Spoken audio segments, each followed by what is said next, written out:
Hi, class, and welcome back to Social Psychology. Today, we're going to cover Chapter 5 Emotions. And to get started on that, we're going to talk about what emotions even are. Now, typically in class, I spend a couple minutes having students talk about what emotions are, how they define them, what are emotions, what aren't emotions. Is anger an emotion, but is that different than hangry, for instance, being hungry and angry? And then also this question about, are there gender differences in emotion? These are some things that we're going to talk about today, but something to keep in mind for you. I also like to mention this idea of Inside Out. So many of you have seen Inside Out. However, there's this really interesting kind of rebuff of this movie from Lisa Feldman Barrett, one of the leading psychologists in emotion research, and she very much doesn't like this movie. But I feel almost like she's just not getting the metaphor. Maybe I find that right? This movie is really useful in understanding that our emotions can, mix with one another, that they can be influenced by one another, and they're not just one or the other, but kind of some of both sometimes. And taking that, we have to use a little bit of specific definitions when we talk about emotions here, right? Because a lot of the things that I'm going to define in on this slide, we would all describe as emotions if we were just talking to one another, not in this kind of lens of psychology. So, in the most broad perspective, we can talk about affect. So, affect is any type of emotional phenomenon. You want to think about this as the most large umbrella. Typically, we think about this as positive affect and negative affect. And so, positive is anything good, negative, anything bad. Now, we can break affect down into two different types of affect. And so, the first one is mood. Mood is going to honestly best be explained as a longer alternative to an emotion. So, to actually work with emotion first, emotions are going to be short lived, strong changes in how we experience the world and possibly how our body is functioning. Right? So, if you're really angry for a couple minutes, your parasympathetic nervous system might start up the fight or flight responses. However, that's not going to last forever. It's going to go away after a few minutes. Now, compare that to, like we said, mood. So, a mood is something that's going to last longer, and maybe it's not something as intense. So, a good example of this would be that on the day that you graduate college, for instance, your emotions when you walk across the stage you're going to have really strong positive emotions when you walk across the stage. I'm really excited. I have a big smile on my face, I assume.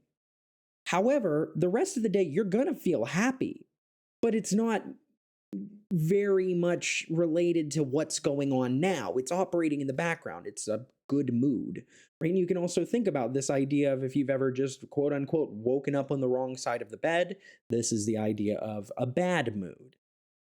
Now, it's important to note that with our moods and our emotions, it's not just what we're feeling, it's how we choose to appraise these, so how we choose to understand them. As we'll talk about later, as the book talks about, the way you appraise an emotion, or excuse me, appraise an experience and your emotions might change the way you see this. Are you going on a roller coaster? If so, are you seeing your emotion as scary or excited? This could be something that you feel based on the same activity here. Now, emotions, there's a lot of words that we use for emotion, right? And so when we think about this, we're going to talk about this mainly as kind of specific emotions, some kind of more, for lack of a better term, uh, fundamental emotions. But outwards, you can see how we can differentiate these feelings, right? It's not just feeling angry, it's feeling betrayed versus annoyed versus furious. But there are certain things that aren't emotion. Hangry, being hangry, we don't consider that an emotion. However, more recent research has noticed that when people are experiencing hunger and negative moods, negative affect, then they are considering that idea of hangry. But that's more just for fun. So, bigger question, what is an emotion? Well, it's kind of hard to describe. So, let's talk about five hallmarks of emotion, and that will kind of help us describe what an emotion is. So, the first thing we want to talk about is that emotions are temporary, they have a clear beginning and an ending. Right. So I jokingly put this picture up. This is me right before I finished my dissertation, or excuse me, right before I started my dissertation versus me after my dissertation. My kind of fear about what was about to happen didn't last forever. And right, I'm not exactly still only happy because I got my PhD. So, right, these are things that last for a short period of time. Not only that, but they're multidimensional. So we like to think about emotions not just in terms of how positive or negative this valence they are. Right? We know positive affect, negative affect. We can think about how things can be mixed as well, right? This kind of bittersweet emotion. But the other dimension we can discuss is arousal. So this cognitive, excuse me, not cognitive, but physiological arousal and psychological arousal. So how much this is affecting us, right? So a low arousal emotion is going to kind of keep us calm, but a high arousal emotion might make us more excited. This would be the difference between being, excited to see somebody and ecstatic that your best friend showed up out of nowhere. And so if we look at these as kind of a set of dimensions, we can plot where we fall in emotions in terms of how intense to mild they are, this arousal, and how unpleasant to pleasant we are. Emotions not only do these things, are not only temporary and multidimensional, but they do a lot of things for us. They influence the way we perceive things. So, in a study that took place shortly after 9/11, we asked participants, how likely do you think there were going to be more terrorist attacks? But we asked them to do this after they wrote about how the terrorist attacks made them either frightened or angry, fear or anger. And what's interesting is when you look at this fear versus anger conditions, you see that people who in the fear conditions think that another terrorist attack is more likely to happen. Why? Because our emotions influence what we think is going to happen. Why am I afraid? Maybe something bad is going to happen. Another study looking at this had participants write about an event that made them angry, disgusted, sad, or just write about your day, something neutral. So, what we're going to do is put people into a mood. Then, well, I should say an emotion. Then we are going to have them do a short task where they are going to briefly view some photographs for about half a second and be able to tell in these short photographs that I've kind of shown you here whether or not what the person is holding is a gun or an object like their keys, their phone, something like this. And when we look at the findings, what we're interested in is the anger condition here. And right, when we look at this, we're looking at the percentage of errors, how many errors people made. What we see is that anger, when people were angry, they were more likely to identify the neutral object as a gun. They were more likely to see the harmless object as harmful. But the reverse wasn't true. When they were angry, it didn't make them more likely to identify a gun as a neutral object. But it seems like emotions, in this case, anger, influence people to feel like this is an aggressive and angry situation. Again, recognizing how we're feeling affects what we think is going to happen next. Moving on from there, our fourth hallmark of emotions is that they alter our thought processes. They shift the way that we think about the world. One way they do this is through the broaden and build hypothesis. So the idea is that when we are in good moods and having positive affect, we are able to uh, broaden our horizons and build upon our thinking. Think about this as promotion focus, like we talked about previously. This has been found in a really interesting study where we ask people, we put them in a positive or negative mood, and people in a positive mood, we ask everybody, here's a brick. What can you use a brick for?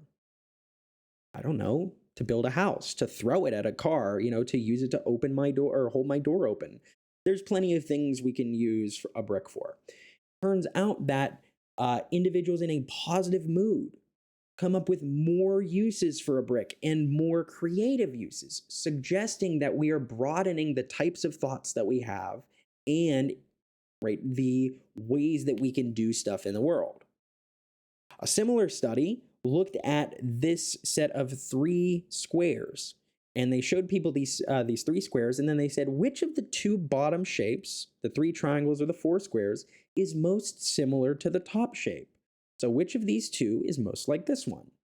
Most people in a positive mood are more likely to choose the three triangles. People in a negative mood are more likely to pick up on the fact that these are squares. But note that, how is this more similar? Well, it's using the same shape in the pattern, not necessarily the same shape to make the pattern. Finally, the last hallmark is that emotions guide our actions. They allow us to have action tendencies, to give us an urge to do something. Somebody somebody makes fun of your mom, you want to hit them, right? That's kind of a action tendency. Our emotions make us want to do things, either approach or avoid. Negative emotions make us want to avoid objects in the future or right now.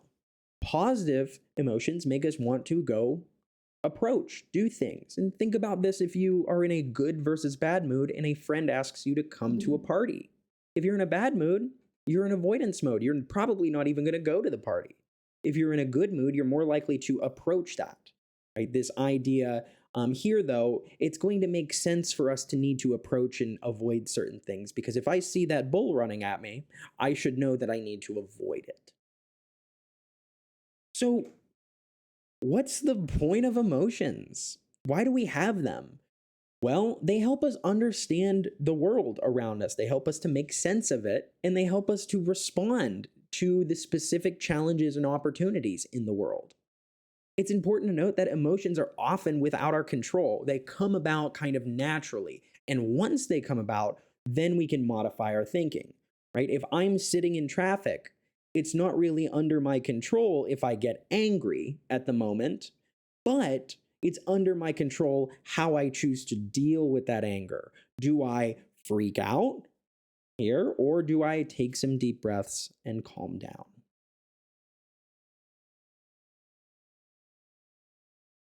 Now, given that our emotions are going to affect the way we see the world, affect the way we act in the world, let's talk about how that affects the way that we have decision makings in the sense of morality in the world, as our emotions are tied very much to our morality. Now, I will say that this is going to get a little weird. So, to start off here, when we think about this idea of ethics versus morals, right, we can think about ethics as this idea of standardized rules of what is good or bad that society as a group constructs. And I like to think about ethics, the E, for everyone. Right? Ethics are what we all agree to. You shouldn't kill others. Morals, on the other hand, are your personal standards of good and bad. Right? And those are constructed by you. Morals are for, right, my set of morals is maybe different than your set of morals. And so I want to recognize that, right, while we all agree generally on some of these things, we're going to kind of talk about how this affects the way how our emotions affect the way we perceive the world. So to talk about this, we are going to talk about the social intuitionist model of moral judgment. What is that? Well, it's the idea that we use social intuition to make our moral judgments. What happens is we have emotional reactions when we hear something that maybe strikes a moral code. Right? Hearing that somebody hurts a child, for instance, makes us very angry, typically. Right? And so that helps us to arrive at a judgment. The argument is that our judgments are based on our intuitions, and these intuitions maybe aren't necessarily rational. Maybe it's the case where, as John Haidt, the guy who is famous for this, talks about maybe it's the fact that our emotions are really the ones driving this, not our rational brain. And so the idea is that in this case, we're going to read about some situations, and those are going to make you feel an emotion. That emotion is going to make you feel an intuition, feel a certain, oh, that makes me think this. And that feeling is going to make you have a judgment on whether this is good or bad. Without further ado, let's make some moral decisions. Imagine that you know a family who lives on a farm, and this cow on the farm was killed in some accident. It was, run over by a tractor or something. It's a cow. Nothing is wrong with the cow. It just died before it was supposed to. So the family says, well, there's no reason to waste good steak. They cut it up and eat it for dinner. Nobody they knew saw them do this. Nobody knew about it. Is this something unethical to you? Or is this something immoral to you? Okay, you can make that decision. What if it was a dog? Is that a moral violation? Why? Now, don't get me wrong. I don't want to eat dog meat. Not necessarily one thing I want to do. But there's no difference between these two things, are there? Except the animal. Why might you feel differently about this? Good question. The next example here is about two people, Julie and Mark, who are traveling together in France on a summer vacation from college. One night, they're staying alone in a cabin near a beach, and they decide it would be interesting and fun if they had sex, and at the very least, it would be a new experience for each of them. Julie was already taking birth control. Mark used a condom too, just to be safe. They both enjoyed it, but they decided not to do it again. They keep that night as a special secret, which makes them feel even closer to each other. What do you think about that? Is it okay for them to have done this? It's 1 to 5 scale. Oh no, where's he going with this? Well, for most people, unless you are against sex before marriage, there's no real violation here, right? I forgot to tell you one detail, though. Julie and Mark are brother and sister. How do you feel about this now? Probably differently. But why? If you go through this example, and again, I'm not advocating for incest here. If you go through this example, any of your reasons that you would say this is wrong, we've taken away. Right? And so as we say, right, this is what we call moral dumbfounding. But because we basically get you to reach into your pockets and look for any excuse to say this is wrong. But you can't. You can't figure out an excuse because we took all of those excuses away. And so when you're surprised that you can't find any reason, you still say, I don't know why it's wrong, but it is. And that's the social intuitionist model of moral judgment. We read about this we read about this event, and then that makes us feel disgusted when we find out they're brother and sister. That disgust makes us think, if I'm feeling that, then that's not good. That means I shouldn't like this. In the same way that if I ate something yucky and my stomach got upset, I would know, don't eat it again. Don't do this if it makes me feel yucky. Our emotions affect the way we interpret the world, which we use to make sense of that. And so we feel a certain way and use that feeling to, that emotional tail is going to make us feel that way. Now, cool, I guess-ish, let's take that idea of moral judgments and make it a lot less weird, but a little bit more political. So, there's going to be an argument that John Haidt again makes, in fact, in chapter 14, that there are 6 different moral foundations or domains or areas by which we are interested and find aspects of moral reasoning. And those domains are this domain of caring versus harm. People don't like when you harm people, when we see a small child being triggered or being, hurt or being left alone, we want to take care of them. That bothers us. If we see somebody cheating, if we see somebody cutting in line, that's going to trigger this idea of fairness and cheating, this other moral domain. Loyalty and betrayal is another moral domain for people that we don't like when people betray us. We want those who we love to be kind to us. Authority and subversion, right? Some people are very driven by this idea that we should follow authority figures and that it's the moral thing to do, to listen to those above you, your parents, etc. Sanctity and degradation is this idea that it's kind of related to disgust, right? So when things are disgusting to us, or we find people or their actions disgusting, maybe we are thinking about that morally as well.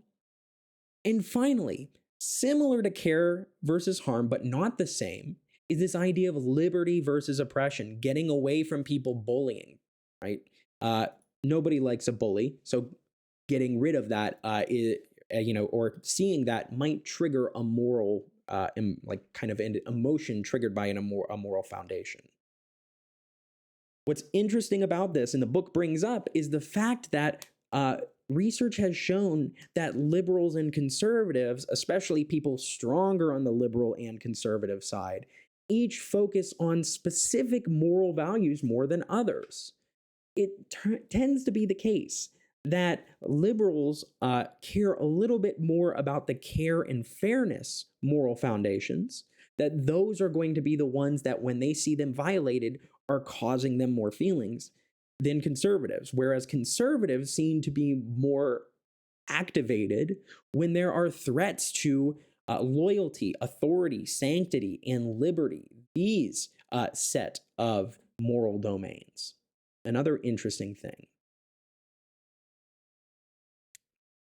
But with that in mind, recognizing how our emotions affect not only the way we perceive the world, but also the way we morally judge the world here. Next up, let's talk about emotional expressions here. So you've seen people, you know that they feel certain things. And if I were to ask you what each of these 6 people felt, I'm sure you would be able to tell me what they felt. What's interesting, though, is we don't necessarily live in a totally face-to-face world anymore. We live virtually. There's other ways that we can tell our emotional expression. We can use emojis even, right? This idea that emotional expression doesn't just work for face-to-face, but it's really important for us even when we're sending texts so people know how we feel, so we can express how we feel.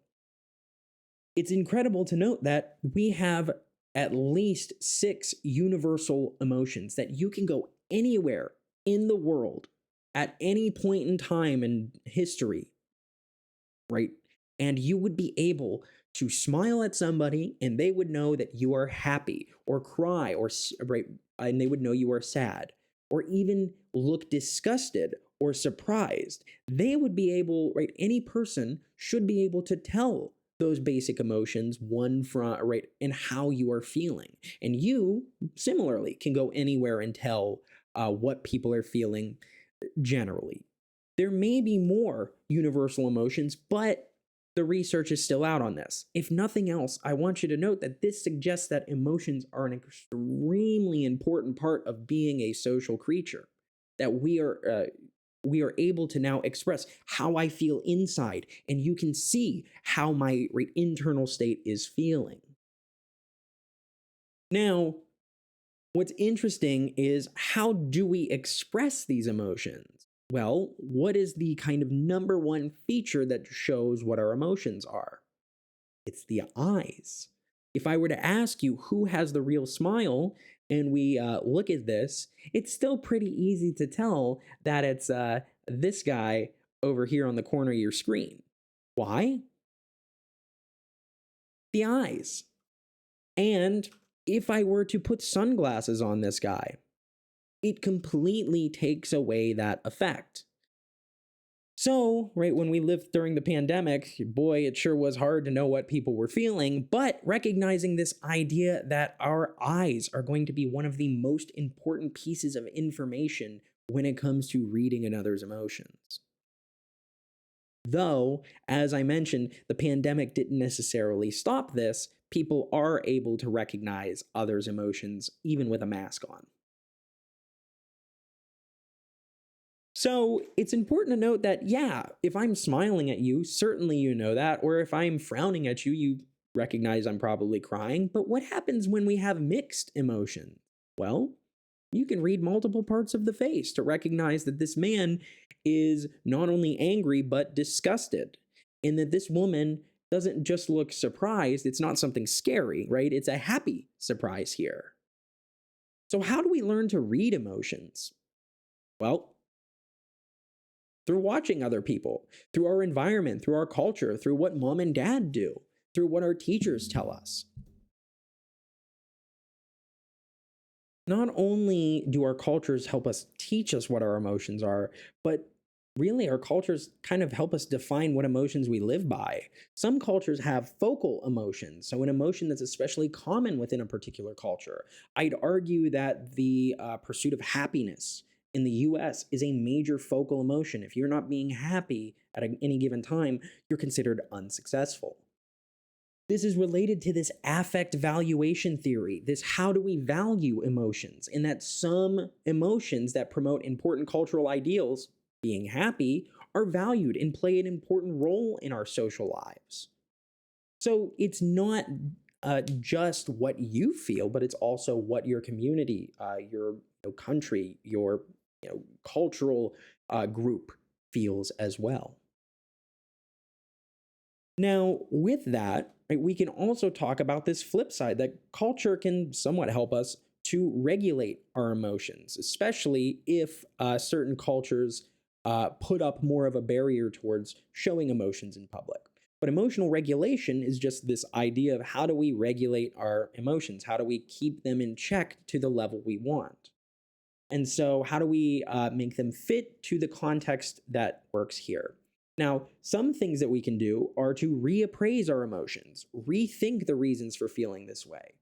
Did um, my friend say that in a snarky tone because they were upset at me, or did they say that in a tone because they were having a really tough day? Maybe it's not the end of the world, right? Acceptance, this idea of understanding that emotions are fleeting and that things will change. No matter how bad your day is, typically things are going to eventually change. Something we'll talk about in a little bit. But the last one we can talk about is suppression, this idea of just locking up your emotions, hiding them away, which is not something good in the long run. Right? But this kind of is a set of right display rules that we can do as well. We can intensify our emotions, being more excited, even when grandma gets us that ugly sweater that we didn't really want. We can say, "Yay, I'm so excited." But we might also need to mask our emotions, to suppress our emotions. You shouldn't be laughing at a funeral. There's also some reasons that certain, I wouldn't call it jobs, but right, if you're a poker player, it's going to be very important that you mask and hide your emotions here. But what about hiding your emotions in gender? Is this something that is equal? And right, in American culture at the time of making this video, no, right? Do we think that there's gender differences in emotions? Well, yes and no. There's no difference in emotional feelings. Men experience emotions slightly more intensely than women. But women are expressing their emotions more than men. They are displaying them. They are not masking their emotions. And so it's important to recognize that this expression component of emotions, showing that you're angry, sad, whatever it is not the full picture. You can be angry, sad, whatever inside, but masking it. And with this, it's important to note that one of the reasons this is, at least in our culture, is that for men, manhood is actually something that is easily taken away. it's precarious. It's something that can go away quickly. For instance, if somebody were to, challenge my status as a man, they could, right, simply claim I was a female dog or something of this. And this kind of cultural rule set actually influences why some people might do some of these, terrible things, and why men might be asked, might seem to, for lack of a better term, do things that don't make sense.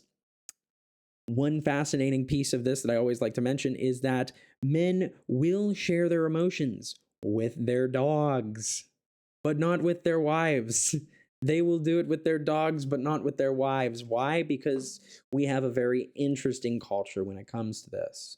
Normally in class, I have us watch the trailer for this video. I'm not going to make you do that, but it is something if you're interested in, because I've always wondered, if I had a son instead of a daughter, how would I teach them to healthily display their emotions but not get bullied in school?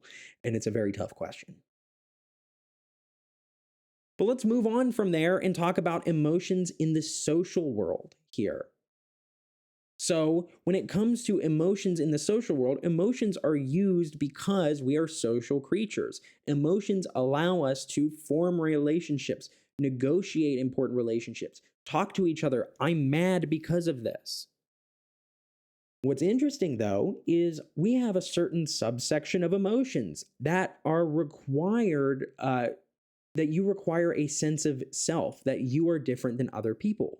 For instance, shame and guilt.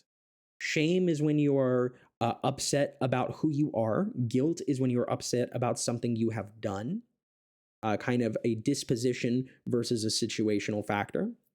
Humiliation and embarrassment. These are all emotions which are going to be related to how you are different or did something different. Pride, on the other hand, is also a self-conscious emotion. It's a positive one. And it's important to note there's two types of pride. There's this authentic pride. If you graduate from college, you should feel proud. But there's also this hubristic pride, so having hubris, or pride that would be unearned, right? So if you just think you're better than everybody for no reason. All of these are really useful to help keep us as a collective in line. If somebody is doing something wrong and they are getting booed or yelled at, that might cause them to stop doing it. They might feel ashamed or embarrassed. The final thing I'd like to talk about today is happiness, which is interesting because I don't know about you guys, but I've gone my whole life without ever having anybody in school teach me how to be happy. Not that that's something you necessarily can do, but I'm going to try.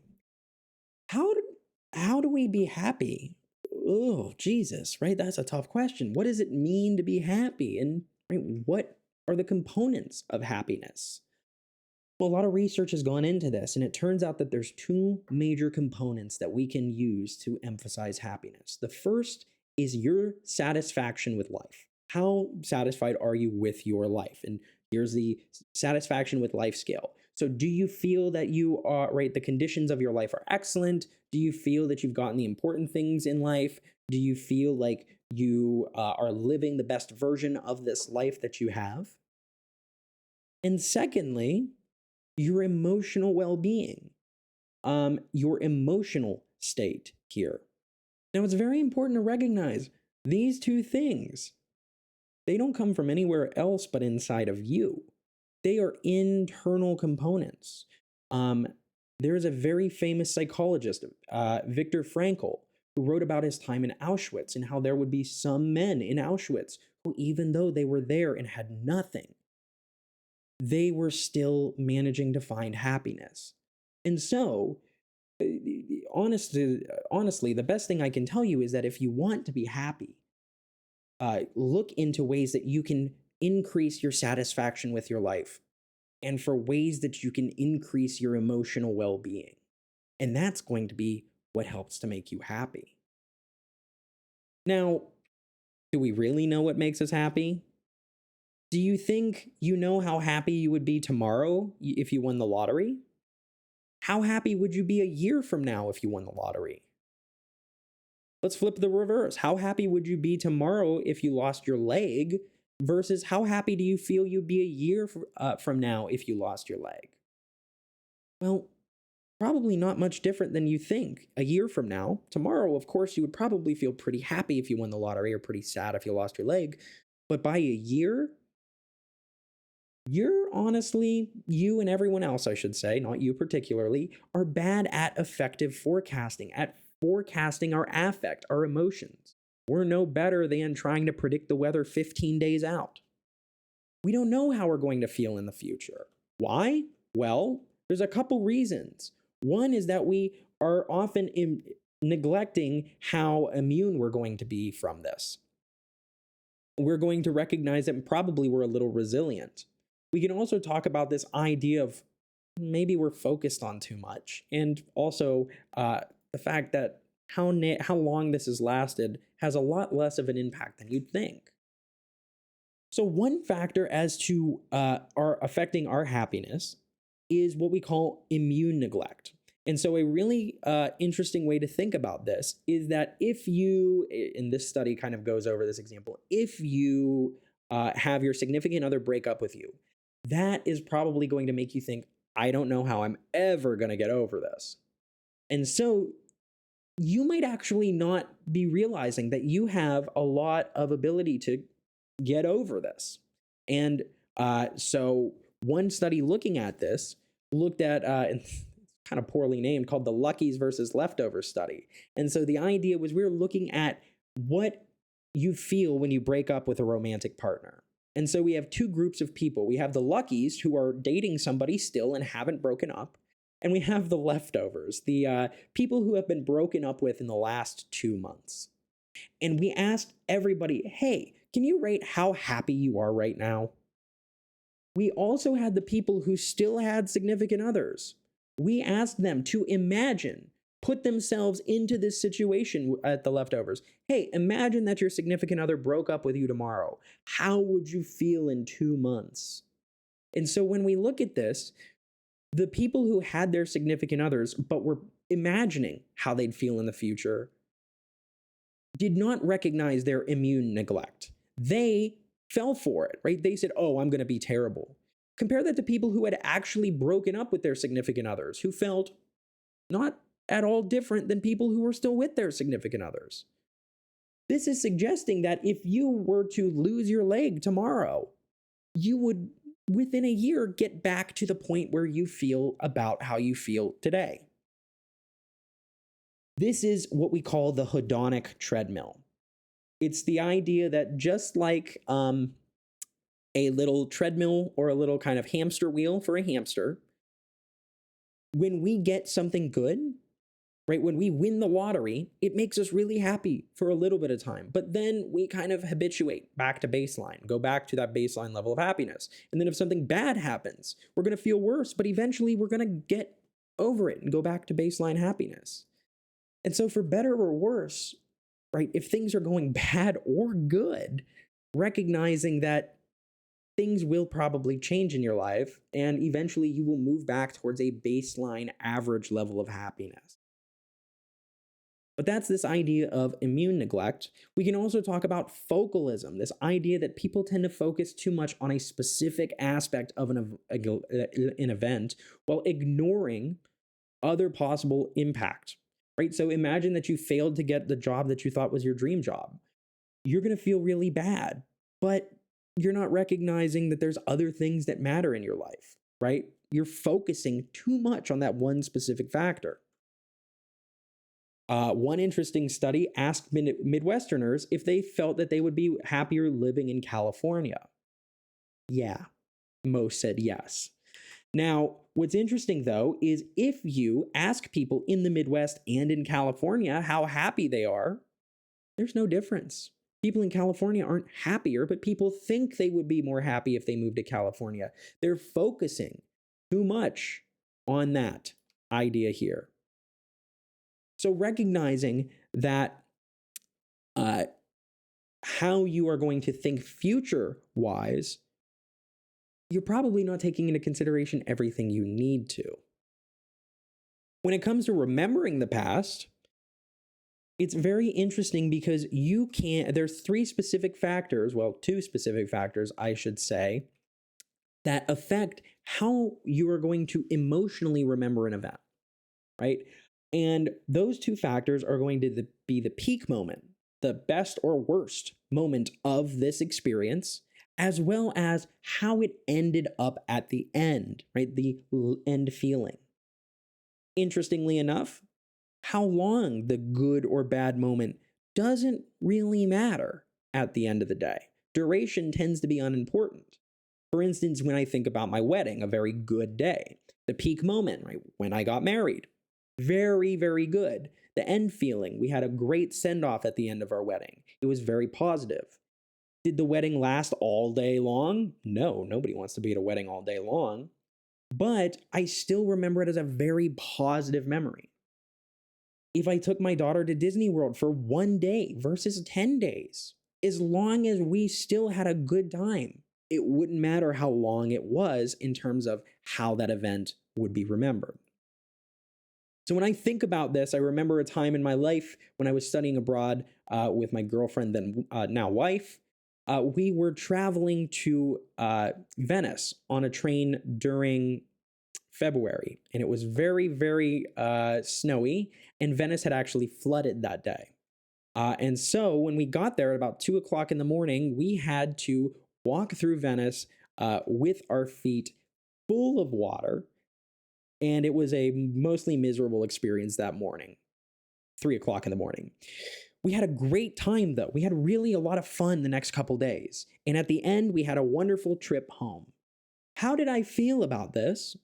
It's one of my favorite memories. Why? The peak moments were great. The end feeling at the end of the trip was great. And that negative peak moment wasn't the most emotional for me.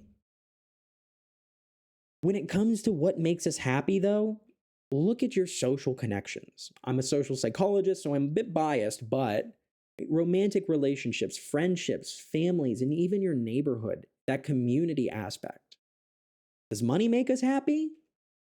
Yeah, it does. But, well, I don't want to say only to a certain point, but it seems to be the case that once you hit about $75,000 or $80,000, see in these charts here, people's life satisfaction and well-being go up.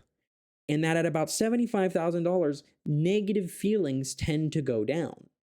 So it seems to be the case that for individuals, when we are making about $80,000 per person based on the timing of this studies, it might be more now, what is going to happen is almost a little bit of immune neglect here, but we are going to find some increase in money being useful, but it is going to kind of level out because we will have gotten our basic necessities.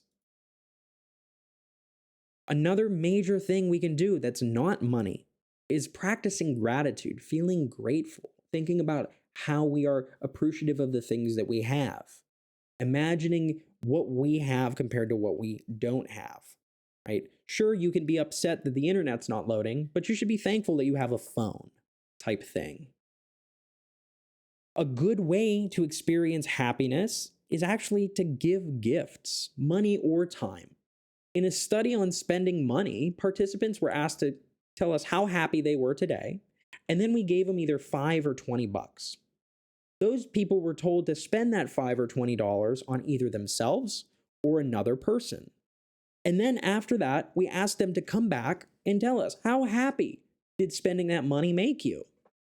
And you'll see that it's not just having this money, clearly, right? Being a billionaire clearly wouldn't just make you happy if you didn't have these social connections. Spending money on others, $5 or $20, makes us feel good. So how do we find happiness? Well, one thing we can do is look to buy or purchase experiences over goods. We habituate to goods. When I buy my phone, right, it's really cool for the first 5 days, but right, eventually it depreciates. It's just a phone. Even by day 10, it's not that interesting.